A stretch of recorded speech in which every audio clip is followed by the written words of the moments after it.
అయ్యగారి వాక్యము ద్వారా మాట్లాడితేనే కదమ్మా ఇలాగుంది పలసపలసగా, మాట్లాడకపోతే మందిరం అంతా నిండిపోద్ది నాకు. ఆమేన్. కానీ అలా బ్రతికితే ఒకవేళ నేను సచ్చిన తర్వాత మీరు దేవుని రాజ్యానికి పోరు. నేను సచ్చిన తర్వాతైనా మీరు సచ్చిన తర్వాతైనా దేవుని రాజ్యానికి పోరు.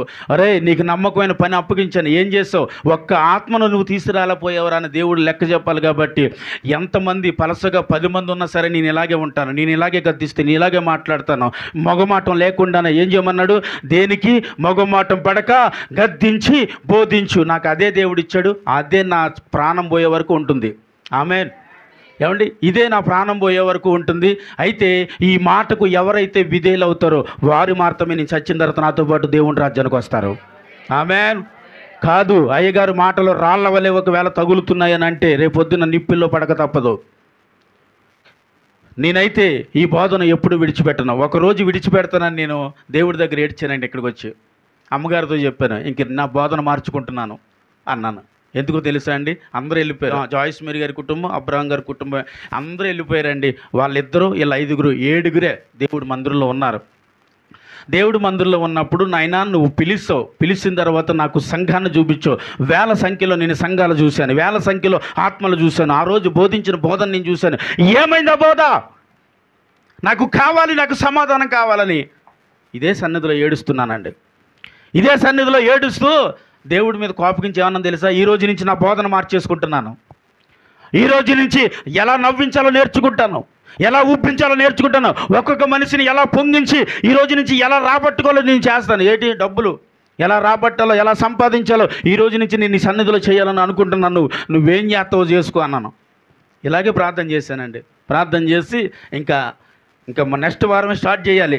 అయిపోయింది, ప్రార్థన చేశాను. సేవకురాలకు చెప్పాను, మీరు తప్పు చేస్తున్నారు, దేవుడికి మీరు మాట ఇచ్చారు, దేవుడికి ఎలాగున్నా ఎలాగే బ్రతుకుతానన్నారు, కానీ ఈరోజు మీ పద్ధతి మార్చుకుంటున్నాను అంటున్నారు.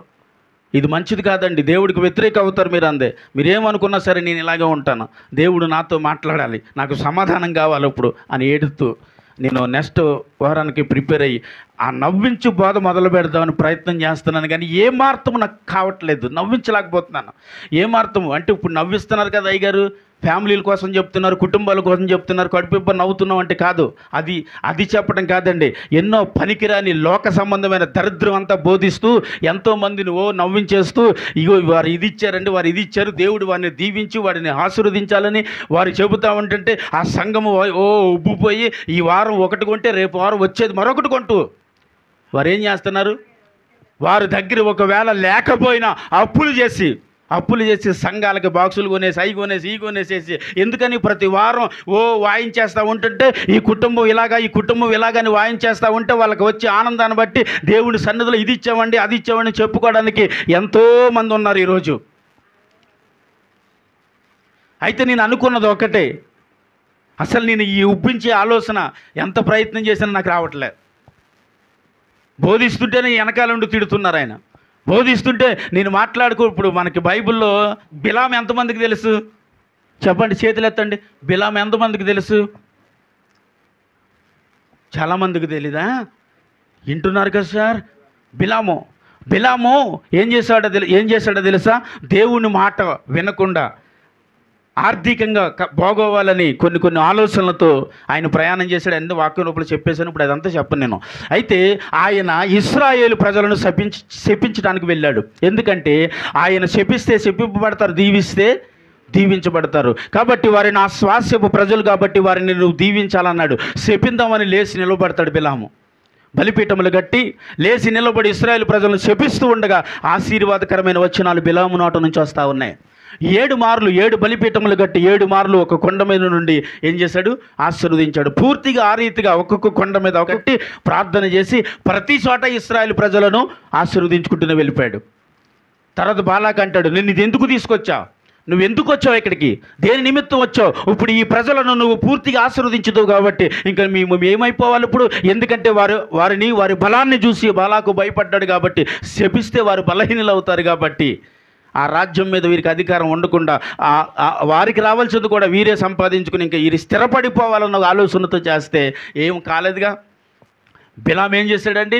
వారిని ఆశీర్వదించి వెళ్ళిపోయాడు. అలాగే నేను ఏదో మాట్లాడాలనుకుంటున్నాను, కానీ ఏదో మాట్లాడేస్తున్నాను. వాక్య పరిచయం అయిపోయింది. ఇంటికి వెళ్ళిన తర్వాత అమ్మగారు అంటుంది, ఏంటి ఈరోజు బాధ, ఈరోజు ఏం చేశారో బాధ మీకు అర్థమైందా?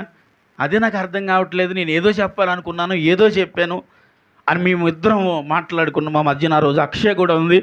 ఆ రోజు ఎందుకు ఇలా మాట్లాడుకుంటున్నామని అడుగుతున్నప్పుడు అప్పుడు నేను చెప్పాను, ఇదమ్మా పరిస్థితి, ఇలా ఇలా జరుగుతూ ఉంది, కాబట్టి నా బోధన మార్చుకుందామని ప్రయత్నం చేశాను, కాలేదు అనేసి అప్పుడు మళ్ళీ దేవుడి సన్నిధిలోనికి వచ్చి మళ్ళీ ఏడిస్తే దేవుడు అంటున్నాడు, నేను నీకు ఇవ్వబోతున్న ఆత్మలను ఒక్కసారి చూస్తావా? చెప్పరేమండి, హల్లెలూయా. నువ్వు ఒక్కసారి చూస్తావా అంటే చూస్తాను ప్రభువా. అప్పుడు చూశాను. వీరందరూ కూడా చెప్పాను. ఒకసారి ఏంటో తెలుసా, ఒక పెద్ద మందిరం, ఒక ఉన్నతమైన మందిరం కట్టడానికి దేవుడు నాకు ఆ ప్రత్యక్షను చూపించాడు. దేవుడికి స్తోత్రం. ఆ ప్రత్యక్షతను చూశాను నేను. ఒక అద్భుతమైన మందిరం కట్టబోతున్నాండి. ఎంత మందిరం ఉందో తెలుసా, అది అసలు ఆ రోడ్లు వేస్తూ ఉన్నారు ఆ మందిరానికి. అంత పెద్ద మందిరం. నేను ఒక్కడనే కాదు, హైదరాబాద్, ఖమ్మం, కాకినాడ అనేకులు నా కొరకు నా పరిచర్యలో ఉన్న వాళ్ళు ఫోన్ చేసి అన్నారు, అయ్యా మీ కొరకు ప్రార్థన చేస్తున్నప్పుడు దేవుడు చూపించిన దర్శనాలు, అదే దర్శనం మరలా నేను చూశాను. అయితే ప్రభు నన్ను ఏం చేయమంటప్పుడు, నీ ఖండించే నీ బోధలో నిలవబడి వారు ఏమవుతారు చెప్పరేంటండి? ఏమవుతారు చెప్పండి? ఆమేన్, హల్లెలూయా. అయితే నేను వాక్యాన్ని చదివించి ఇంక ఈ సమయాన్ని నేను ముందుకు తీసుకెళ్లాలని ఆశపడుతున్నాను. ఏమండి, వారి కుటుంబం కొరకు కూడా ఇంకా వివరించాలి అండి. ఒకసారి మీ బైబిల్ తెరవండి,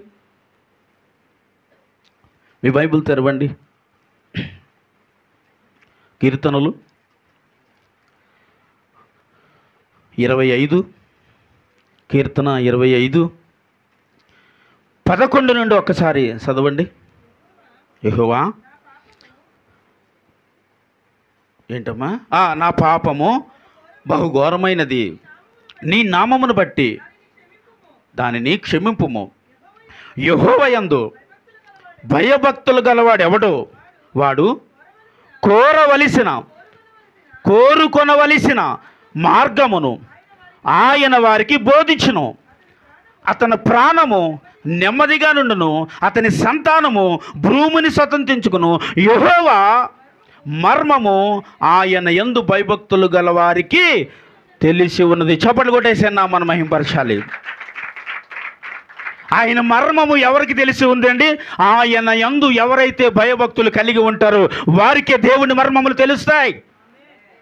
దేవుని మర్మము తెలుసుకోవడం అంటే దేవుడు దీవెనలు, దేవునిచ్చే ఆశీర్వాదాలు, లేకపోతే మీ బ్రతుకులో చేసే కార్యాలు ఏదైనా కావచ్చు. అది ఎవరికి తెలుస్తుందంటే ప్రతి ఒక్కరికి తెలియదు ఆ మర్మము. తెలియని వారే ఈరోజు ఎంతోమంది దేవుని సన్నిధికి దూరంగా బ్రతుకుతూ ఉన్నారండి. ఆ దేవుని మర్మము ఎరిగిన వారు ఎవరయ్యా అంటే, దేవుని ఆలయములో ఉండి ఆ మర్మమును తెలుసుకుని ప్రభు కొరకు భయభక్తులు కలిగి బ్రతికి వారికి ఆ మర్మం బయలుపరచబడుతుంది. వారికి దేవుని యొద్ద నుండి సహాయము వస్తుంది. చూడాలి, కీర్తన 21 స్పీడ్గా చెప్పేస్తాను.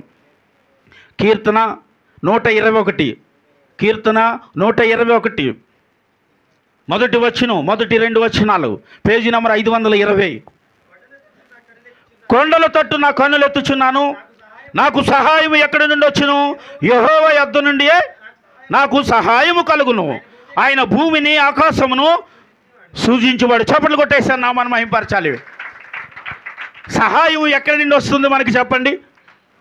ఇప్పుడు నువ్వు అన్నావు కదా, నాకు సహాయం ఎవరు అన్నావు. తోడబుట్టిన వారు సహాయము లేదు, కన్నవారు సహాయము లేదు, నీ స్నేహితులు, బంధువులు అనుకున్న సహాయము నీకు లేనప్పుడు నీకు సహాయం చేయడానికి ఎవరు నిలబడ్డారు చెప్పాలి? ఎవరు నిలవబడ్డాడండి? దేవాది దేవుడే నీ కొరకు నిలవబడ్డాడు. కాబట్టి ఎలాంటి శ్రమలో ఉన్న సహాయము దేవుడు యొద్ద నుండి నీ మీదకి దిగి వచ్చింది. ఆమేన్, హల్లెలూయా. ఏమండి, ఆయన యందు ఒకవేళ నువ్వు చేతులెత్తి ప్రార్థించగలిగితే ఆయన యొద్ద నుండి నీకు సహాయము ఆయనే పంపిస్తాడు. స్తోత్రం చెప్దామా? హల్లెలూయా. కాబట్టి మనుషుల సహాయము వ్యర్థము, రాజుల సహాయము వ్యర్థము, స్నేహితుల సహాయము వ్యర్థము, నీ రక్త సంబంధుల సహాయము వ్యర్థము, నీ తల్లి సహాయము, నీ తండ్రి సహాయము, నీ భార్య సహాయము, నీ భర్త సహాయం, అన్ని సహాయములు వ్యర్థము. దేవుడి సహాయం మాత్రమే మనకు సహాయం చేస్తుందా? హల్లెలూయా. దేవుని మాత్రమే నీకు నాకు సహాయము చేయగలడు. ఆయన మాత్రమే నిన్ను నన్ను పోషించగలడు. ఆయన మాత్రమే నిన్ను నన్ను బ్రతికించగలడు. మనుషుల సహాయం అవదండి. ఒకవేళ మనిషి నిన్ను బ్రతికించేస్తాడంటే, ఒక ఇంజెక్షన్ వల్ల నేను బ్రతికేశానండి, ఒక ట్యాబ్లెట్ వల్ల నేను బ్రతికేశానండి, లేదండి ఆ సమయంలో నా గుండె ఆగిపోతే ఎవడో వచ్చి కొట్టేస్తే బ్రతికానండి, నీ ముఖం దానివల్ల నువ్వేమీ బ్రతకలేదు. దేవుడు వస్తే బ్రతకవు. చప్పట్లు కొట్టాలప్పుడు. హల్లెలూయా. ఎవరు వస్తే బ్రతకమండి? దేవుడు వస్తేనే బ్రతకం. దేవుడు నీకు ఊపిరి వేస్తేనే. దేవుడు ఆదామును తయారు చేసాడు, మట్టి నుంచి చేసినప్పుడు అది కదలలేని బొమ్మగానే ఉంది. ఆయనకు జీవ ఆయువు వదలేనని చెప్పు, ఆ మట్టి నేలనే ఉంది, లేవలే. ఈరోజు నేను అంతే. ఒకవేళ జీవ ఆయువు వదలేని ఆదాము ఏ రీతిగా ఉన్నాడు, ఒకవేళ ఆత్మీయ జీవితం లేకపోతే ఆ నేలను పడి ఉన్న బొమ్మ ఎలాగుందో మన ఆత్మీయ జీవితాలు కూడా ఈ లోకంలో అలాగే బ్రతుకుతాయి. ఒకవేళ దేవుడి సహాయం ఉంటే నీకు ఏమవుతుంది? ఆయన జీవ ఆయువు వదిలిన తర్వాత ఆదాము లేచాడు. దేవుడికి స్తోత్రం.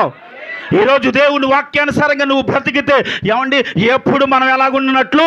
జీవంతో ఉన్నట్లు, అనగా ఆత్మ సంబంధం వ్యక్తిగా బ్రతుకుతున్నట్లు. నువ్వు చూడటానికి అందంగానో, చూడటానికి బలంగానో, యోగ్యుడిగానో, యోగ్యురాలుగానో ఉన్నామని నువ్వు అనుకున్నా, దేవుని దృష్టిలో యోగ్యురాలువా? దేవుని దృష్టిలో యోగ్యుడివా? దేవుని దృష్టిలో నమ్మకస్తుడివా? దేవుని దృష్టిలో నా జీవితం ఇది, నా బ్రతుకు ఇదని చెప్పగలిగిన ఆ అనుభవం ఈరోజు మన జీవితాల్లో ఉందా అంటారా అండి? అలాంటి జీవితం ఉండేది కొద్ది మందిలోనే అంటాను. ఆ కొద్ది మంది మీరే కావాలి. చెప్పలు కొట్టాలా? ఆ కొద్ది మంది ఎవరు కావాలి? మీరే కావాలండి. బ్రతికినంత వరకు ఆత్మ ఉన్నట్టుగానే బ్రతకండి. ఆత్మ లేని శరీరములుగా బ్రతికితే బ్రతికిన వేటే, చచ్చిపోయిన వేస్తే ఉన్న ఒకటే మనం. కానీ బ్రతుకుతే క్రీస్తు కొరకైతే నీకు లాభం. ఆమేన్. హల్లెలూయా. బ్రతికితే క్రీస్తు కొరకు బ్రతుకుదాం. చచ్చిపోయిన యేసయ్య కొరకు చచ్చిపోతాం. నా బాధ ఇది వినాలి, మీరు అందరూ వినాలండి. దీనికి భయపడి బ్రతకాలండి, వాక్యానికి లోబడి బ్రతకాలండి. ఈ శరీర సంబంధమైన ఆశలు, ఈ శరీర సంబంధమైన కోరికలు మనల్ని ప్రతి దినము లోకానికి నడిపిస్తూనే ఉంటుంది. కానీ నీ దీన్ని చంపాలి అంటే దేన్ని చంపాలి? ఈ శరీర సంబంధమైన ఆశలను, కోరికలను చంపాలంటే దేవుడి సహాయాన్ని విడిచిపెట్టకూడదండి. ఏం విడిచిపెట్టకూడదు? దేవుని సహాయాన్ని విడిచిపెడితే మనము ఆత్మీయంగా చచ్చిపోతాం.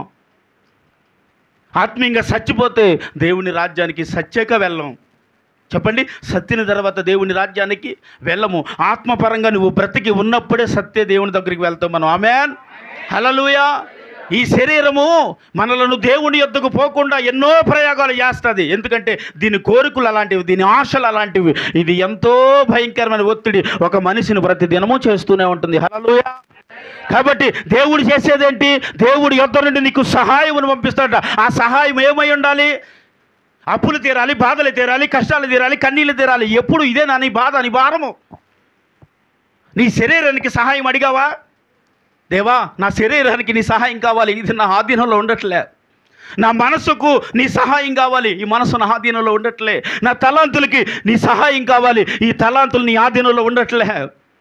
నా కాళ్ళకు నీ సహాయం కావాలి, ఈ కాళ్ళు నీ ఆధీనంలో ఉండట్లే. నా చేతులకి నీ సహాయం కావాలి, నా చేతులు నా ఆధీనంలో ఉండట్లే. ఈ సహాయం కొరకు ఎప్పుడైనా ప్రార్థన చేస్తామండి? చెయ్యం. ఏ సహాయం కొరకు చేస్తాం? లోక సంబంధమైన ప్రతి సహాయం కొరకు ఎప్పుడు ప్రార్థన చేస్తాం. నీ శరీరం కొరకు కూడా నువ్వు ప్రార్థన చేయాలి. దేవా, నా శరీరము అంటే నా ప్రాణ ఆత్మ శరీరములు పూర్తిగా నీకు లోబడిపోవాలయ్యా. ఎప్పుడైతే ఒక మనిషి పూర్తిగా ప్రభువుకు లోబడిపోతాడో, ఎప్పుడైతే దేవుడు యందు భయభక్తులు కలిగి, ప్రభువా నేను ఇలాగే బ్రతుకుతానయ్యా, నాలా కాదు నీలా బ్రతుకుతానయ్యా.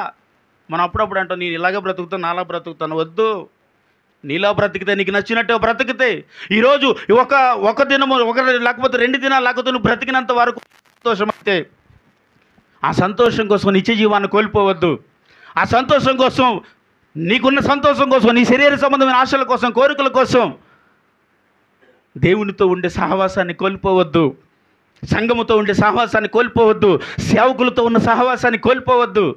వీటిని ఎప్పుడైతే కోల్పోకుండా ఉంటామో ప్రభు సహాయము నువ్వు ఎప్పుడు పొందుతావు. ఏ విషయంలో పొందుదాం ఈరోజు చెప్పాలి. మీరు చెప్పాలి ఈరోజు అందరూ. ఆర్థిక సహాయం విషయంలో కాదండి, ధనం విషయంలో కాదు, డబ్బు విషయంలో కాదు, ఆరోగ్య విషయంలో కాదు, భర్త విషయంలో కాదు, భార్య విషయంలో కాదు, కుటుంబ విషయంలో కాదు. ప్రభువా, పూర్తిగా నా శరీర విషయంలో నీ సహాయం కావాలి. ఎందులో? పూర్తిగా నా శరీర విషయంలో నీ సహాయం కావాలి. నా శరీరం మొత్తం నీ ఆధీనంలో తీసుకో. నన్ను పూర్తిగా నీలోనికి నేనేమైపోవాలా? పూర్తిగా మారిపోయేలా నీలో మారిపోవాలి, నాలా కాదు. నేను పూర్తిగా మారిపోవాలి. నా శరీరం నీ ఆధీనంలోకి వచ్చేయాలి. నా శరీర సంబంధమైన కోరికలను, ఉన్న ఆశలను, త్రాగుడు, వ్యభిచారం, పాపం, కోపం, శాపం ఏదైతే నీ జీవితంలో ఉందో వాటన్నిటిని పూర్తిగా ప్రభువుకు అప్పగిస్తే నువ్వు నీ శరీరమును దేవుడికి అప్పగించిన వ్యక్తి. ఆమేన్. ఆమె హల్లెలూయా. దేవుడికి అప్పగించుకోవడం అంటే ఏంటండి? నా శరీరాన్ని నేను అప్పగించుకోవడమా అంటే నన్ను నేనే ఏం చేసుకోవాలా? ఒకవేళ బలిగా అర్పించేసుకోవాలా? నేను దేవుడు బలి కోరేవాడు కాదని వాక్యం చలవిస్తుంది. నేను బలిగా కోరేవాడు కాడు నా దేవుడు. కానీ నీలో ఉన్నాయి, నీలో ఒక దేవుడికి పనికిరాని వ్యతిరేకం అవిధేయతమైన కొన్ని ఉన్నాయి. వాటిని మాత్రమే బలిగా దేవునికి అర్పించు. ఆమేన్. హల్లెలూయా. దేవుని బలిపీఠం వద్ద నీ హృదయమును, నీ ఆలోచన, నీ తలాంతులు, నీ కాలినడక, నీ హృదయ ఆలోచన తలాంతులు ఏదైతే పని చేస్తున్నాయో వాటన్నింటినీ దేవుడు బలిపీఠం మీద పరవా ఇదిగో ఈరోజు వీటిని బలిగా నీకు అర్పిస్తున్నాను. ఆమేన్. హల్లెలూయా. ఇదిగో అబ్రహాముకు ఇష్టమైన ఇస్సాకును తీసుకెళ్లి ఏ రీతిగా బలిగా అర్పించడానికి ముందుకు వెళ్ళాడో ఒక్కసారి దేవుడు మాట ఏంటో తెలుసా? ఇదిగో అబ్రహాము, నీకు ఇష్టమైన నీ కుమారుని అప్పగించే విషయంలో ఏమాత్రమో వెనకాడిన వాడు కావు కాబట్టి దేవుని దయ పొందో, దేవుని కృప పొందో, దేవుని ఆశీర్వాదాన్ని పొందో. చప్పట్లు కొట్టాలా? హల్లెలూయా. కాబట్టి ఇదిగో దేవుడికి ఇష్టమైన దాన్ని అబ్రహాము అప్పగించాడంట. అబ్రహాముకి ఇష్టమైనదే దేవుడు ఏంటంటే కొడుకు. ఈరోజు నీకు ఇష్టమైనది ఏంటంటే చెప్పాలి. నీకు ఇష్టమైనది ఏంటని అడిగితే నాకు ఇష్టమైనవి చాలా ఉన్నాయి, ఎన్నో కోరికలు ఉన్నాయి, ఆశలు ఉన్నాయి, లోక సంబంధమైన ఆశలు ఉన్నాయి. వీటన్నిటిని మరి దేవుడికి అప్పగించే చూడు ఒకసారి.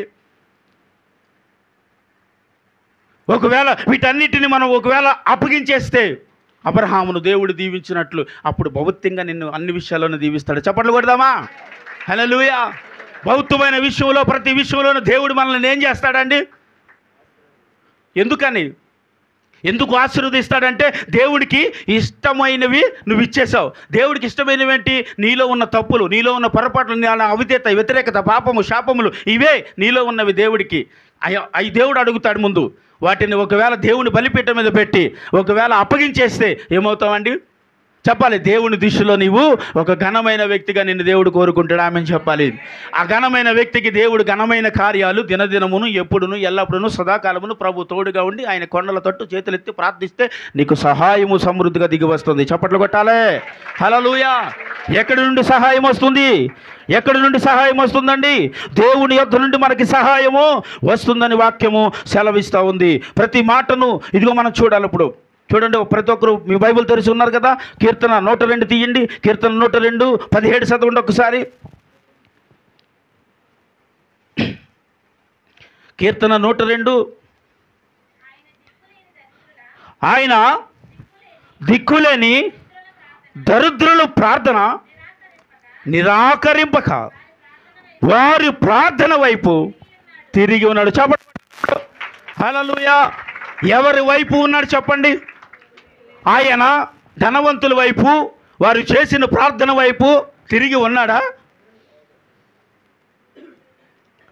నువ్వు బలమైన వ్యక్తినని, బలమైన వాడినని, బలమైన దానినని, అన్ని రకాలుగా ఆశీర్వదింపబడిన వ్యక్తినని నేను ప్రార్థన చేస్తున్నానంటే నీ ప్రార్థన వైపు దేవుడు ఉన్నాడా? ఎవరి వైపు ఉన్నాడు? దీనుల వైపును చెప్పాలి. దిక్కులేని దరిద్రుల వైపు, వారు చేయబడిన ప్రార్థన వైపు దేవుడి కనులు ఉన్నవి, ఆయన చెవులు ఉన్నవి, ఆయన కార్యములు నీకు చేయబోతామన్నాడు. స్తోత్రం చెప్పాలి. ఇప్పుడు హల్లెలూయా. దేవుని కార్యము ఎవరి దగ్గరికి వస్తుందో తెలుసా? ముందు దిక్కులేని వాడి దగ్గరికి, దిక్కులేని వాళ్ళ వ్యక్తి దగ్గరికి వస్తుందంట. నిరాకరించబడిన వ్యక్తుల దగ్గరికి వస్తుందంట. ఈ లోకంలో ఎన్నిక లేని వ్యక్తి నన్ను అనుకున్న వ్యక్తి దగ్గరికి వస్తుందంట. ఈ లోకంలో నాకు బ్రతకలేనయ్యా అని అనుకున్న వ్యక్తి దగ్గరికి దేవుడు సహాయం వస్తుందంట. ఈ లోకంలో నేను జీవించలేకపోతున్నాయా అనుకునే వ్యక్తి దగ్గరికి దేవుడు సహాయం వస్తుందంట. ప్రభువా, అందరూ విడిచిపెట్టి వెళ్ళిపోయారయ్యా అని ఏడుస్తున్నప్పుడు దేవుడు సహాయం వస్తుందంట. ప్రభువా, ఒకప్పుడు అందరూ ఉన్నారు అనుకున్నానయ్యా, ఈరోజు ఎవరు లేరయ్యా అని ఏడుస్తావు కదా, అప్పుడు దేవుడి సహాయం నీ దగ్గరికి వస్తుందంట. ఇంకా బ్రతికితే ఈ పూట చాలయ్యా, చచ్చిపోతే నీతో వస్తానయ్యా అనే సమయంలో దేవుడు సహాయం నీ దగ్గరికి వస్తుందంట. చాలు ప్రభువా, ఈ ఒక్కరోజు బ్రతికితే చాలు, నీకు సాక్షిగా బ్రతుకుతానని ఏడిసిన వారి దగ్గరికి వస్తుందంట.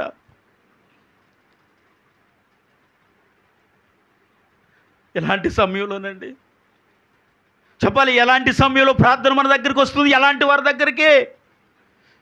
నేను దరిద్రుడిని కాదండి, నేను దరిద్రురాలు కాదు. నాకు ధనం ఉంది, నాకు బలం ఉంది, నాకు జనం ఉన్నారు, బలవంతులు ఉన్నారు, నాకు రక్త సంబంధులు, నా స్నేహితులు ఉన్నారు. నేను దరిద్రుడిని కాదని ఒకవేళ నీవంటే నీ ప్రార్థన వైపు దేవుని కనులు లేవు, దేవుని చెవులు లేవు. నువ్వు ఎన్ని కలిగి ఉన్నా, ఏమి కలిగి ఉన్నా, ఏది నీ జీవితంలో ఒక బలమైన పాత్రవే నువ్వు కావలసి వచ్చినా, ఒకవేళ దేవుని దగ్గర నువ్వు చేయాల్సిన ప్రార్థన, నేను దిక్కులేని వాడినయ్యా, నేను దిక్కులేని దానినయ్యా అని ఎప్పుడైతే ప్రార్థన చేస్తామో వారి దగ్గరికి దేవుని సహాయము దిగి వస్తుందంట. చప్పట్లు కొట్టాలి ఇప్పుడు. హల్లెలూయా. అందరూ బట్టే మనము ప్రతి విషయంలోనే ఒక్కొక్క విషయం అండి, ప్రతి విషయం కాదు, ఒక్కొక్క విషయంలో మనల్ని బట్టి మనం గర్విస్తూ ఉంటాం. వద్దు, గర్విస్తే దేవుడు నీ ప్రార్థన వినడు. గర్వంగా ప్రార్థన చేస్తే నీ ప్రార్థన వినడు. గర్వంగా ప్రవర్తించి ప్రార్థన చేస్తే వినడు. నువ్వు లోకములో ఉన్నప్పుడు గర్వంగా ఉండి దేవుని దగ్గర దీనుడైపోయి ప్రార్థన చేసిన దేవుడు వినడు. నీ బ్రతుకంతా ఏమై ఉండాలి? దీనత్వం కలిగి ఉండాలి. నీ బ్రతుకంతా, నీ ఆలోచనంతా, నీ నడవడికంతా పూర్తిగా దేవుడికి అప్పగించుకుంటేనే దీనురాలుగా బ్రతకగలం. ఎవరికి అప్పగించుకుంటే అండి? దేవుడికి నిన్ను నీవు అప్పగించుకుంటేనే దీనత్వం మనకు వస్తుంది. ఆమేన్. హల్లెలూయా. దేవుడికి ఎప్పుడైతే సంపూర్ణంగా మనం అప్పగించబడతామో అప్పుడే మనలోనికి దీనత్వాన్ని దేవుడు. అప్పుడు వరకు నీలో ఒకవేళ గర్వం, ఒకవేళ ఆలోచన, ఒకవేళ నాకేంటిలే అని అనుకున్నా దేవుని సహాయం రాదు బిడ్డ. దేవుని సహాయం మనసుకు రాదు.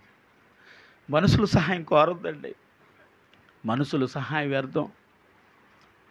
మీకు ఎన్నోసార్లు చెప్పాను, మరొకసారి చెప్తున్నాను. ఈరోజు నేను ఇక్కడ బ్రతకటానికి కారణం ఒకటి దేవుడైతే, రెండోది మీరే. నాకు ఇక్కడ ఎవ్వరూ తెలీదు, ఏలూరులో ఎవ్వరూ తెలియదు. ఏలూరులో ఇలాంటి సేవ చేయగలుగుతున్నానంటే ఈరోజు సహాయం, ఎవరి సహాయం ఇది? మనుషుల సహాయమా అండి? ఈరోజు నా బంధువులు, నా రక్త సముద్రం అనే మాట ఏంటో తెలుసా? ఊరు వదిలి వెళ్ళి ఎక్కడో ఎలా బ్రతుకుతున్నావురా? చాలా ఘనముగా బ్రతుకుతున్నాను. ఆమేన్. హల్లెలూయా. చాలా ఉన్నత స్థితిలో నేను బ్రతుకుతున్నాను. ఉన్నత స్థితి అంటే ఏముందో నీ ముఖానికని అనుకోవచ్చు. నీకు ఒక కారు ఉందా, నీకు ఒక ఉండడానికి ఇల్లు ఉందా, నీ బతుకు ఏముందా నువ్వు అనుకోవచ్చు. ఏమి నేను కోరేవాడిని కానండి. దేవుని ప్రేమను కోరేవాడిని, దేవుని సన్నిధి కోరేవాడిని, దేవుని ఆత్మను కోరేవాడిని, దేవునితో సహాయమును కోరేవాడిని నేను. ఆమేన్. హల్లెలూయా. ఇవన్నీ నీ దగ్గర ఉంటే చెప్పాలి, భౌత్వ సంబంధం అన్నీ నీ పాదాల దగ్గరికి పరిగెట్టుకుని వచ్చేస్తాయి. ఆమేన్ చెప్పండి. హల్లెలూయా. ఇవన్నీ నీకు ఉండాలి. మొట్టమొదటగా ఈ భౌత్వ సంబంధమైంది కొన్ని రోజులు నీకు ఘనమైన పేరు తీసుకొస్తుంది. కొన్ని రోజులు అబ్బో నువ్వు ఒకప్పుడు ఎలాగున్నావు, ఇప్పుడు ఎలాగున్నావు అని అంటారు. అబ్బో నువ్వు దరిద్రుడు, నీ దరిద్రపు జీవితం ఈరోజు ఇంత స్థితి రావడానికి కారణం ఎవరని అంటారు. కనీసం అప్పుడైనా దేవుడి సువార్త మనం చేస్తామా? కేవలం ఇది ఇంత కూడా యేసయ్యకే మహిమని నువ్వు అనుకుంటావా? ఒకవేళ దేవుని అంగీకరించక నా బ్రతుకు మారిందని చెబుతామా? చెబితే మళ్ళీ సిగ్గేమో, మళ్ళీ చెబితే నువ్వు యేసు ప్రభు నమ్ముకున్నావా అని అంటారేమో అని భయము. దేవుడు కార్యం చేసిన ఆ కార్యాన్ని మళ్ళీ మనం ఎదుట వ్యక్తి దగ్గర మనం ప్రకటించలేం. ఏముందండి, మామూలే, మన బంధువులు ఉన్నారు, స్నేహితులు ఉన్నారు, ఎవరో ఉన్నారు, సాయం చేశారు, ఉద్యోగం వచ్చింది, అది వచ్చింది, ఇది వచ్చింది, ఏదో చెబుతావు. కానీ అసలు దేవుడే నా జీవితంలోకి వచ్చాడని చెప్పవుగా. నా ఏడ్పుది, నా బాధది. నీ జీవితంలో ఏది జరిగినా ఏమనాలంటాను నేను? చెప్పాలి, నా దేవుడు ఇచ్చాడండి, నా దేవుడు చేశాడు. నీ జీవితంలో ఏది లేకపోయినా ఉందని చెప్పుకో. ఒకవేళ ఏమీ లేదు, ఏమీ లేకపోయినా చెప్పండి, ఏమీ లేని స్థితి నీ దగ్గరున్నా అన్నీ ఉన్నట్టు బ్రతికించజేయగలిగేవాడే యేసుక్రీస్తు ప్రభు. ఆమేన్ చెప్పాలి. హల్లెలూయా. ఏమీ లేకుండా మనం బ్రతకగలవండి? నేను చెప్పనా, నా జేబులో ఒక్కొక్క రోజు ₹1 లేకపోయినా నేను హ్యాపీగా బ్రతుకుతాను. నిజం చెప్తున్నాను మీ అందరికీ. నా జేబులో ఓ రోజు కదండి, ఒక వారం అంతా నా జేబులో ₹100 కనిపించకపోయినా వారం అంతా నేను హ్యాపీగానే ఉంటాను. అంతేగాని ఈ ఏడు ముఖం పెట్టి ఈ వారం ఏమీ లేదు, ఈ నెల ఏమీ లేదు, నా బ్రతుకు ఎందుకు ఎలా అయింది? ఇలాగే బ్రతుకుతాను. ₹1,00,000 నా జేబులో పెట్టినా ఇలాగే బ్రతుకుతాను, రూపాయి లేకపోయినా నా జీవితం ఎలాగ బ్రతుకుతాను. ఎందుకంటే నేను ఆనుకున్నది ఈ ధనం మీద కాదు, నేను ఆనుకున్నది మనుషుల మీద కాదు, నేను ఆనుకున్నది ఏలూరు మీద కాదు, నేను ఆనుకున్నది నా రక్త సంబంధుల మీద కాదు, నేను ఆనుకున్నది నా బంధువులు కాదు, నేను ఆనుకున్నది నా స్నేహితులు కాదు, నేను ఆనుకున్నది నా చుట్టాలు ఎవరు కాదు, నేను నమ్ముకున్నది, నేను ఆనుకున్నది సజీవుడైన యేసుక్రీస్తు ప్రభువు. ఇది మీరందరూ ప్రకటించగలగాలి. ఏం చేయాలి చెప్పండి? ఇది మీరందరూ ప్రకటించగలగాలి, మీరందరూ చెప్పగలగాలి, ధైర్యముగా చెప్పగలగాలి. నేను యేసుక్రీస్తు ప్రభువుని అంగీకరించాక నాకు బ్రతుకు మారిందని చెప్పండి. ఆమె చెప్పాలి. హల్లెలూయా. యేసుక్రీస్తు ప్రభువుని అంగీకరించిన తర్వాత నా జీవితం మారింది, నా భవిష్యత్తు మారింది, నా ఆలోచన విధానం మారింది అని ధైర్యంగా ప్రకటించగలిగిన వ్యక్తిగా బ్రతకాలి. అప్పుడు దేవుని సహాయం ఎక్కడి నుంచి వస్తుందండి? చెప్పాలి. పరలోకము నుండి నీకు దేవుని సహాయం వస్తుంది. పరలోకం నుండి వచ్చే సహాయం కావాలా? మనుషుల దగ్గర నుంచి వచ్చే సహాయం కావాలండి? ఇప్పుడు మనుషుల దగ్గర నుంచి వచ్చే సహాయం కొన్ని రోజులు కొన్ని రోజులు ఉంటుందండి, లేకపోలేదు, కొన్ని రోజులు పనిచేస్తుంది. పరలోకం నుంచి వచ్చే సహాయము ఆమేన్ హల్లెలూయా, అది శాశ్వత కాలము మనతో ఉంటుందని వాక్యము సెలవిస్తుంది. అందుకే రాజును నమ్ముట కంటే ఎవరు నమ్మాలి? యెహోవాను ఆశ్రయించటం మేలు.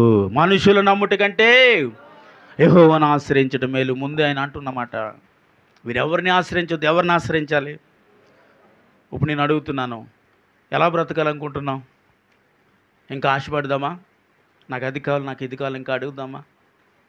నీకు ఏది కావాలో దేవుడు ఇస్తాడు. ఇవ్వడని నేను బోధించను, ఇస్తాడని బోధిస్తాను. కానీ ఆయన యందు నువ్వు విశ్వాసం ఉంచి బ్రతికితే ఎక్కడి నుండి నీకు సహాయం వస్తుంది? ఇప్పుడు చెప్పాలి. పరలోకము నుండి నీకు సహాయం వస్తుంది. ఆమేన్ హల్లెలూయా. ఈ పరలోకపు సహాయం కొరకు, ఈ పరలోకపు సహాయం ఏంటి? ఇప్పుడు ఇది ఆర్థికంగా కావచ్చు, భౌతికంగా కావచ్చు. ఏది కావాలని కోరుకుంటే ఎక్కువ? నిజం చెప్పండి, అబద్ధం లేకుండా ఉన్నది ఉన్నట్టుగా ఫ్యాంక్గా మాట్లాడుకుందాం. ఇప్పుడు మనకి దేవుని సహాయాన్ని ఏది కోరతాం తెలుసా? భౌతిక కొరకే మనం ఎదురు చూస్తాం. అవునా కాదండి? ఆత్మ సంబంధమైన సహాయం వరే నేను చేస్తాను రా బాబు అన్న ఆ సహాయానికంటే మనకి ఏ సహాయం కావాలి? భౌతిక సంబంధమైన సహాయం కావాలి. ఈ భౌతిక సంబంధమైన సహాయము ఎక్కడ ఉంటుందో చెప్పమంటారా? నవ్విస్తూ బోధించే వాళ్ళ దగ్గరే ఉంటుంది. కాబట్టి దేవుడు అన్నాడు, వద్దు, అక్కడ ఎవరు ఉంటారు తెలుసా? దురద చెవిగల వారు ఉంటారు, వారు వింటారు, వారికి ప్రకటింపబడుతుంది. కాబట్టి నీ దగ్గరికి వచ్చే వాళ్ళు అలా ఉండరు. నిలవబడిన వ్యక్తిని ఏం చేస్తాను నేను? చెప్పాలండి, మందిరం నుండి స్వయముగా దేవుని రాజ్యమునకు వెళ్తాం. స్తోత్రం చెప్పండి. ఎంతమంది ఉన్నా పర్వాలేదు, కానీ ఒక విషయం మాత్రం చెప్పగలను. ఏ ఒక్క ఆత్మ వెళ్ళినా నేను అన్నాను కదా, 1,00,000 రూపాయలు ఉన్నా నేను ఆనందించను, రూపాయి ఉన్నా ఒకలాగే ఉంటానన్నాను కదా. అదే ఆత్మ వెళ్ళిపోతే అప్పుడు నా ముఖంలో తేడా మీరు చూస్తారు. ఆమేన్. అప్పుడు చూస్తారు నా ముఖంలో తేడా. అయ్యగారు ఏదో కోల్పోయినట్టున్నారు, అయ్యగారు ఏదో పోగొట్టుకున్నట్టున్నాడు, అయ్యగారు ఏదో అంటే మీరు కాదండి, బయట కొంతమంది మాట్లాడే మాటలు అని కొంతమంది అనుకుంటారు కదా. అప్పుడు నేను కోల్పోయింది ఏంటో తెలుసా అండి? ఒక్క ఆత్మని. ఎంతమంది? ఒక్క ఆత్మను కోల్పోయినా అప్పుడు నా ముఖంలో మీరు తేడా చూస్తారు. హల్లెలూయా. లేదా ఎప్పుడు ఎలా చూస్తారు? ఎప్పుడు ఒకలాగే ఉంటాను నేను, ఎప్పుడు ఒకలాగే ఉంటాను, ఒకలాగే మాట్లాడుతాను, ఒకలాగే నడుస్తాను. అయ్యగారులు ఈరోజు మార్పు వచ్చింది అనేది ఎప్పుడు ఏం ఉండదండి. నేను బాధపడుతున్నానంటే ఏదో ఒక కుటుంబం కొరకు బాధపడుతున్నానని మీరు ఆలోచన చేయగలగాలి. ఆమేన్ హల్లెలూయా. అయితే నేను ఈ విషయం అంతా ఎందుకు చెప్పినా తెలుసు? ఇప్పుడు ఏమన్నాను? అయ్యగారు వాక్యము ద్వారా డైరెక్ట్గా మాట్లాడేస్తున్నారు. నాకు ఎందుకు వచ్చిందండి? మాట్లాడేది నేను కాదు కదా, ఎవరు మాట్లాడుతున్నారు?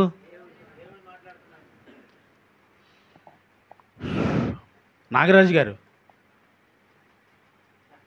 మీరు ఎలా ఉన్నారంటే, యెహోవా వచ్చినప్పుడు ఆదాము అన్నప్పుడు అయ్యా ఇక్కడే ఉన్నాను అన్న ఆదాము గుర్తొస్తున్నాడండి.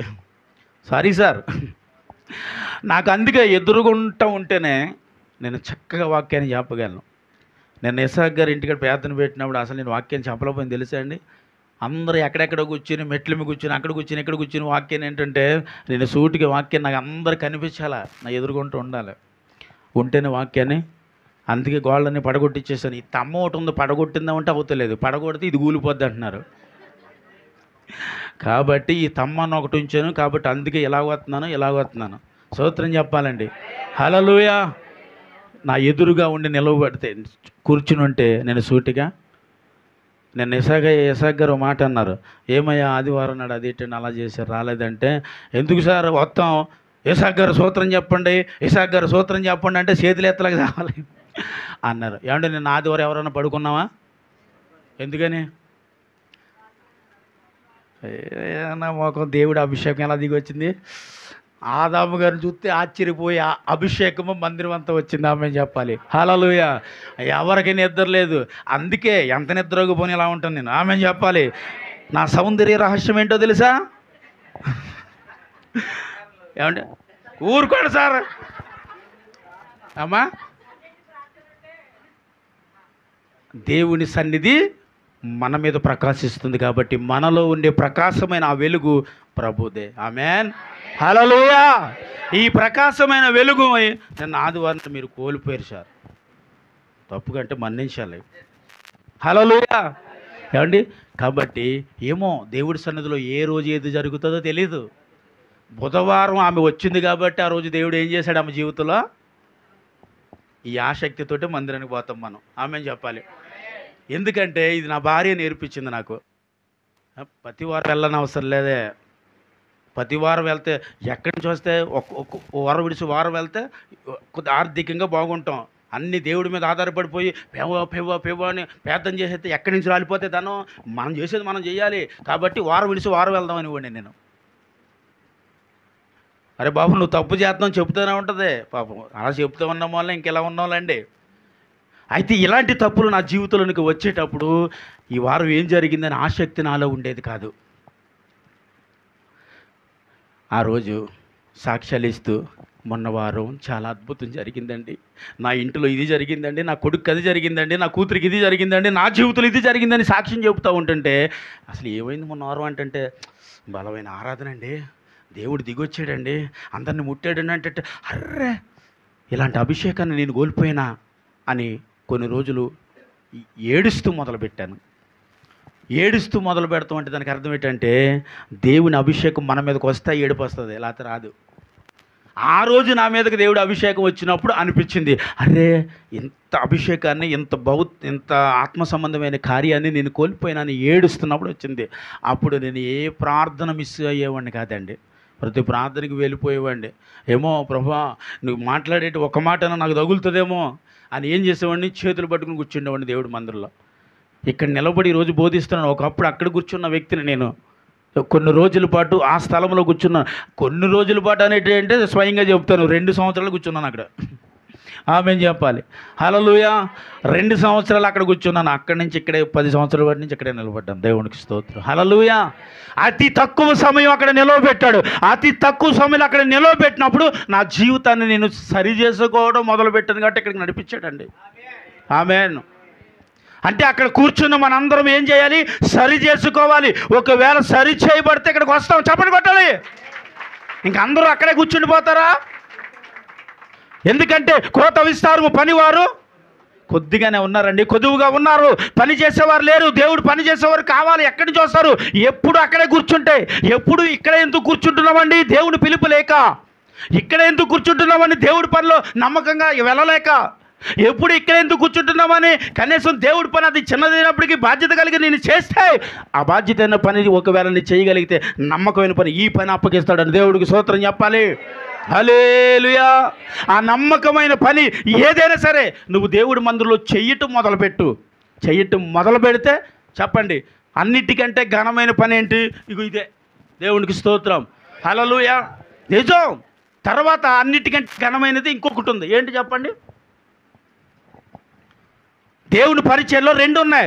ఒకటి అన్నిటికంటే ఘనమైనది ఇక్కడ బోధించడం, మరొకటి కరెక్ట్గా చెప్పగలిగితే. అమ్మా దగ్గరికే వచ్చావు కానీ కరెక్ట్గా చెప్పగలిగితే ఇక్కడ జ్ఞానవంతులు ఎక్కువ ఉన్నారు. 100 రూపాయలు ఇస్తాను. 100 రూపాయలు ఇస్తాను. బాత్రూములు గడగటం, తిన్న అంటులు తోమటం అన్నీ అయిపోయిన తర్వాత తాళం వేసుకుని వెళ్తాడు చూసారా? చెప్పాలి. అది నమ్మకమైన పని. ఒకటి చివరిగా తాళం వేసుకుని, ఒకటిగా పని అంతా అయిపోయిన తర్వాత అందరూ వెళ్ళిపోయారండి. ఫ్యాన్లు కట్టారా, లైట్లు కట్టారా, అందరూ వెళ్ళిపోయారా?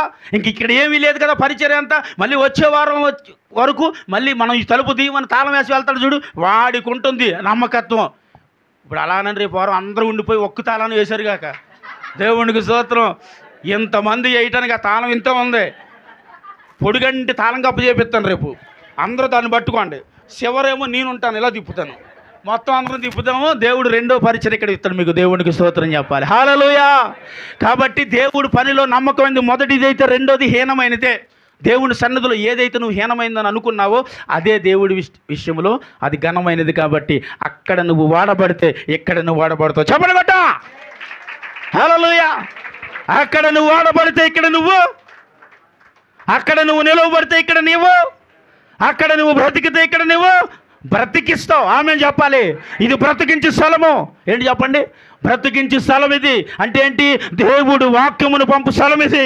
ఇక్కడ నుండి దేవుడు వాక్యము మీ హృదయాలలోనికి వచ్చేటప్పుడు అని పక్క గంట వాడికి ఏమీ లేదు.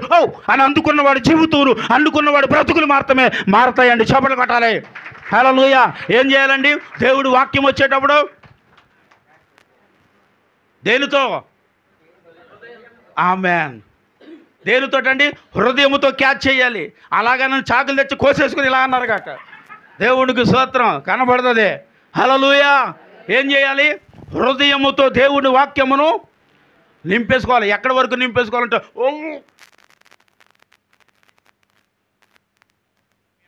నువ్వు అని అనవు ఇక్కడ. తర్వాత పేదనంత అయిన తర్వాత రాహేలు ఒడ్డుతుంది. అది తిన్నాం అనుకోండి, అది పూర్తిగా ఎక్కువయ్యేదాకా తింటా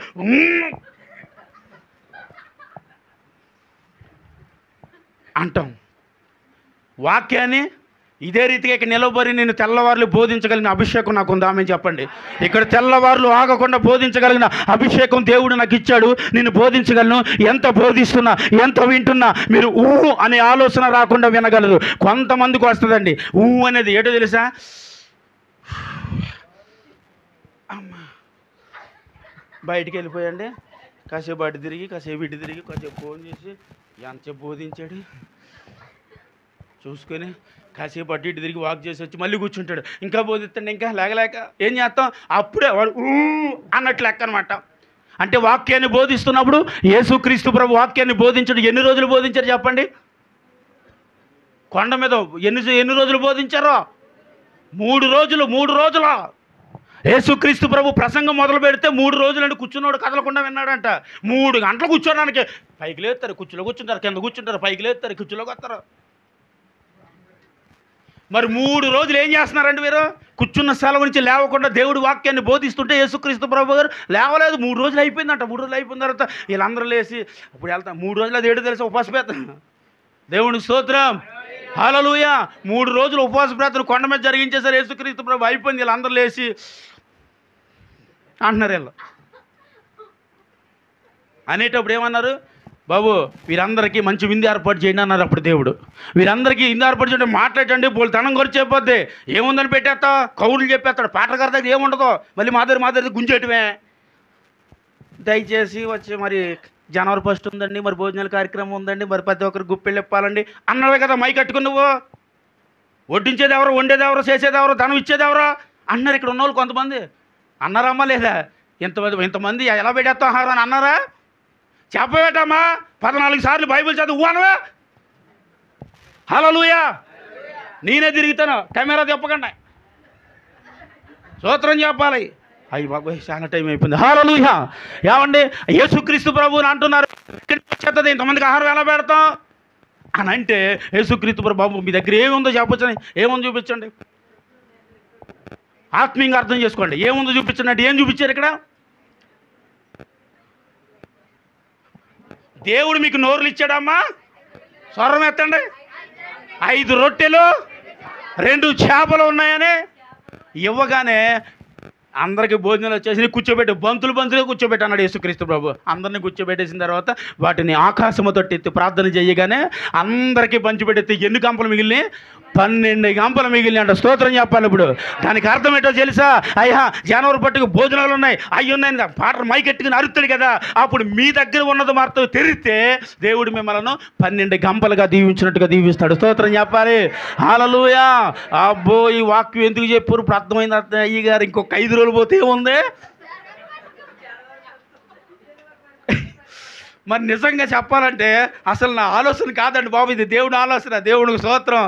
అలా అనుకున్నారు కాక సడన్గా వచ్చేసింది అంతే. ఏమండి అందరూ పేతురు మాట్లాడుకున్నట్టు ఊరుకోండి, ఎక్కడి నుంచి వచ్చేస్తే డబ్బులు అలాగే చెప్తాడు పాటర్ గారు. ఈ క్రిస్మస్ ఆరాధనలు పెట్టుకోమని అందరికీ ప్రకటించేసాడు చర్చిలోని. అప్పులు చేసి ప్రకటించేస్తే అప్పులు చేసి పెట్టేసుకున్నాం. ఈ అప్పులు తీర్చలేక బుధవారం శుక్రవారం పేదలు కూడా రావాలంటే మా వల్ల అవ్వదు, ఇంకా రావా. ఆ కొట్టుకాడు ఊరుకుంటలేదండి. ఆ బాకీలు ఎవడు కడతాడు? పాటర్ గారు ఎవడు కడతాడు? ఇదేంటండి మీరు పేద పెట్టుకుంటే నేను ఎందుకు కట్టాలండి? దేవునికి స్తోత్రం, హల్లెలూయా. పాపం మీరేం చేశారు? కృతజ్ఞత కూడికి ఎట్టుకున్నావు, చేతులు ఎత్తండి ఎత్తేసారు. ఎత్తేసిన వాళ్ళందరూ ఇప్పుడు పేదలను పెట్టేసుకున్నారు. పేదలను ఎలా పెట్టేసుకున్నారు అంటే పాపం కొంతమందికి ఆర్థికంగా ఉన్న బాగానే ఉంది, ఆర్థికంగా లేని వాళ్ళు ఏం చేసాం? అప్పు చేసి పెట్టేసుకున్నామండి. కాబట్టి చెప్పాలమ్మా, జనవరిలో కొంత అప్పుడప్పుడు చెప్పాలి. జనవరిలో కొద్ది వారం విడిచి వారం మరి మందిరానికి అయ్యారు. మరి శుక్రవారం రాలేదంటే మరి అది కొత్త ఇంట్లో కొత్త ఇబ్బందిగా ఉంది కదండి. మరి మనం పేదను ఎట్టుకున్నామండి, అయ్యగారు పేదను ఎట్టుకోమన్నారండి. ఇక్కడే కూర్చోబడతా, ఇక్కడ నిలబడతారండి మైక్ కట్టుకుని. మరి అందరికీ వందనాలండి, అయ్యగారికి వందనాలండి. మరి మన డిసెంబర్లో పేదను ఎట్టుకోమన్నారండి, పెట్టుకున్నానండి. చాలా భయంకర పరిస్థితుల్లో అప్పు చేసి పెట్టుకున్నానండి. మరి ఏమో కట్టడానికి మరి అయ్యగారు ఏమో మరి మందిరాన్ని రావట్లేదు, ఎవరు రావట్లేదు, చేతులు ఎత్తమంటున్నారండి.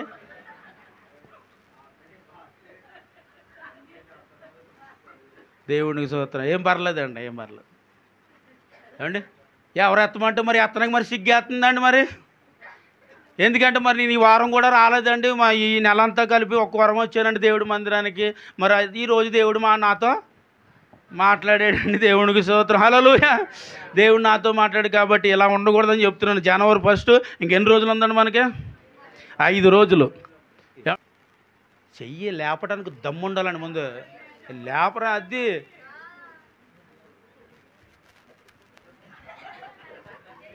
ఏటమ్మా మరి అమ్మా, ఏమండి ఒక్కసారి చేతులు ఎత్తిన వాళ్ళ కోసం ఎత్తలేని వాళ్ళు చప్పట్లు కొట్టండి. ఎత్తలేని వాళ్ళు కొట్టాలా? ఇలా కాదండి, ఖచ్చితంగా కొట్టండి.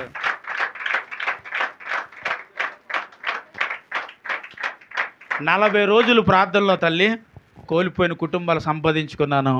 ఆత్మీయ జీవితం లేదు అంటే ఆత్మీయ జీవితం లేకపోతే అంటే అది కాదు, ప్రార్థన జీవితాలు లేని వాళ్ళకి దేవుడు, రాహేలుకి ప్రార్థన జీవితం లేదు దేవుడు ఇచ్చాడు. ముఖ్యంగా ఇస్సాకు రాజు గారికి ప్రార్థన జీవితం లేదు, ఇచ్చాడు. నేర్చుకున్నారు. అయ్యా మీరు ఇంకా నేర్చుకోవాలి. వచ్చే సంవత్సరానికి అగ్గి అయిపోవాలి, తగలెట్టేయాలి అంతే. ఎవరినే? కొంపలు కాదండి, ఎవరినే? అలా ఉండాలి. వచ్చే సంవత్సరం కూడా దేవుడు ముందే ప్రకటించాడు, ఇంకా అద్భుతంగా జరగబోతోంది మన యానివర్సరీ. అది ఈ 40 రోజులండి. వచ్చే సంవత్సరం ఈ సంవత్సరానికంటే ఇంకా ఘనముగా జరగబోతుంది, ఇంకా నూతనమైన ఆత్మలతో జరగబోతా ఉంది. ఆమేన్, హల్లెలూయా. కాబట్టి ప్రతి ఒక్కరూ అయ్యగారు ఏమి విసురుతున్నారు చెప్పాలి. రాళ్ళు విసురుతున్నారు అన్న వాళ్ళు చేతులు ఎత్తండి. ఏమండి రాళ్ళు విసురుతున్నారు, చాలామంది రాళ్ళు విసిరేస్తున్నారు అయ్యగారు అని చెప్పారంట. ఏమండి ఆ రాయి దెబ్బ తగిలిన వాళ్ళు అందరూ కట్టులు కట్టించుకుని ఎక్కడ ఉన్నారు? హాస్పిటల్లో ఉన్నారు. హాస్పిటల్ అంటే లోకమే అండి, హాస్పిటల్ ఉన్నారు అండి. రాళ్ళ దెబ్బ వర్షం కాదు మనది, ఏంటిది చెప్పాలి? పువ్వుల వర్షం ఇలా కుమ్మరించేలా కలిసి శుద్ధించుకుని ఆరాధించుకునే భాగ్యాన్ని మాకు సమృద్ధిగా దయచేయమని ఈ రాత్రికి సమయమైన ప్రభు నేను బతిమాలి వేడుకుంటున్నాను తండ్రి. నీకు వందనాలు ప్రభా. మరి పురుగు చేసిన చిన్న ప్రార్థనని పాతం చేసుకో ప్రభా, తప్పుడు క్షమించమని తండ్రి కుమార పరిశుద్ధాత్మలో విని మిక్కిలి బతిమాలాడుతున్నాం పరమ తండ్రి. ఆమేన్. 2024లో కుటుంబం అంతా రక్షణ మార్గంలో ఉన్నందుకు వందనాలు. ముఖ్యంగా యెహోషువ అంటాడు, నేనును నా కుటుంబమును యెహోవానే సేవించి ఉన్నామంటాడు. మీరు ఎలాగైనా బ్రతకండి, నేనైతే దేవునిలో నేను ఎదుగుతున్నాను, నా కుటుంబం బ్రతుకుతున్నాం అని అక్కడ ఆ దినము వాగ్దానం చేయబడ్డది. కాబట్టి ఈ దినము ప్రభా ఈ కుటుంబం అంతా రక్షణ పొంది నీ సన్నిధిలో ఎదుగుతుందని విశ్వాసంతో ఉన్నాం. కాబట్టి ఇంకా వీరిని బలపరచండి, సహాయం చేయండి. ఇక్కడ మేము కేక్ కట్ చేస్తున్నప్పుడు, క్యాండిల్ వెలిగిస్తున్నప్పుడు తండ్రి ఒక్కొక్క ఆత్మను వెలిగించినట్లుగా ఈ కుటుంబం నుండి నూతన ఆత్మలు రక్షింపబడినట్లుగా ఈ కూడుకు తగిన ప్రతిఫలం అందరికీ వచ్చునుగాక. ఆమేన్.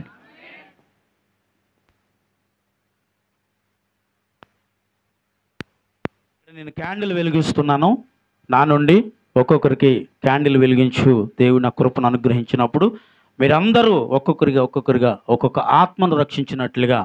ఎందుకంటే మీరు క్యాండిల్ వెలిగించుకుని ఒక మూల ఉండిపోతే ఆత్మల భారం లేనట్టు అర్థం. యేసు పుట్టిలలో ఆనందమే మహా సంతోషమే. యేసు పుట్టిలలో ఆనందమే మహా సంతోషమే.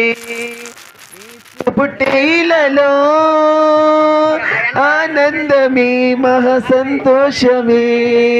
యేసు పుట్టేలలో ఆనందమే మహా సంతోషమే.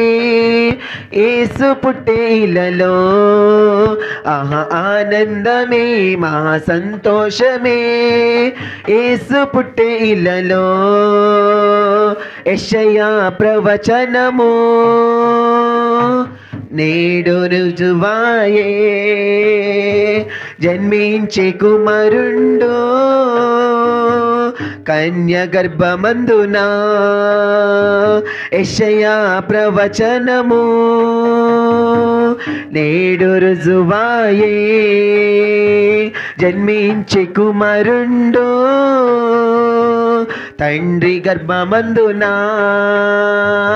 ఆనందమే మహా సంతోషమే.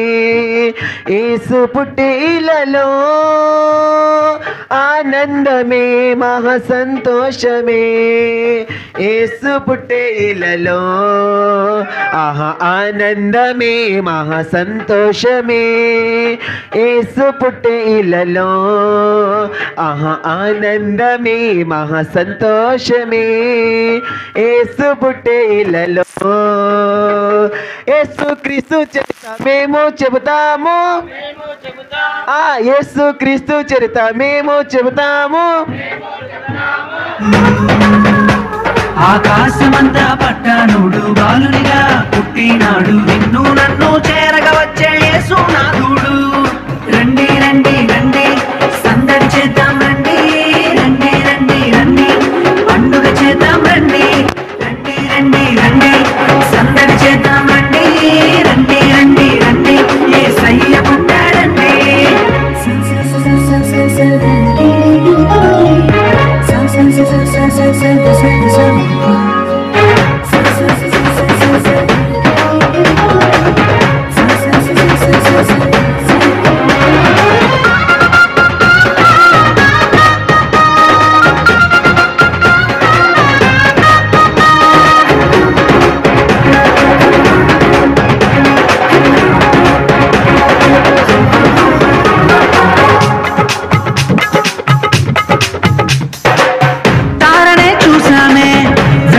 వచ్చామే రాజునే చూడంగా త్వరపడి వచ్చామే. Happy happy Christmas. Merry merry Christmas. Hallelujah hallelujah hallelujah hallelujah hallelujah. స్తుతి మహిమ ఎల్లప్పుడు దేవునికి జయము.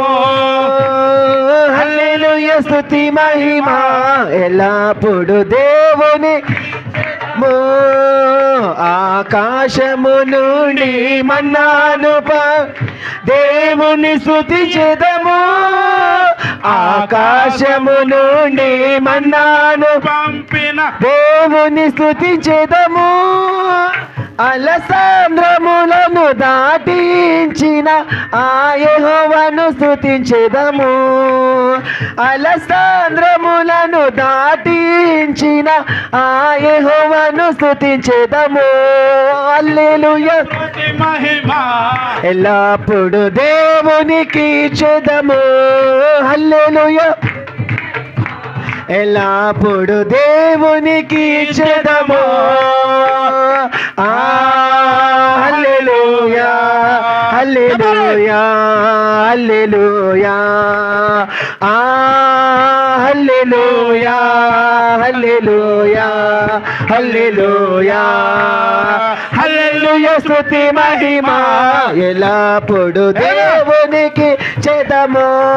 హల్లెలూయా స్తుతి మహిమ ఎల్లప్పుడు దేవునికి చెదము. హల్లెలూయా. బోలో కృష్ణ రాజుకి, బోలో కృష్ణ రాజుకి, రాజుల రాజుకి, రాజుల రాజుకి, ప్రభువుల ప్రభుకి, ప్రభువుల ప్రభుకి, త్వరగా మన కొరకు రానైన యేసుకి. హల్లెలూయా, హల్లెలూయా, హల్లెలూయా, హల్లెలూయా, హల్లెలూయా. హల్లెలూయా. ముగింపు ప్రార్థన చేస్తున్నాను. అందరూ తల్ల వంచుదామా? సకల ఆశీర్వాద కారణభూతుడు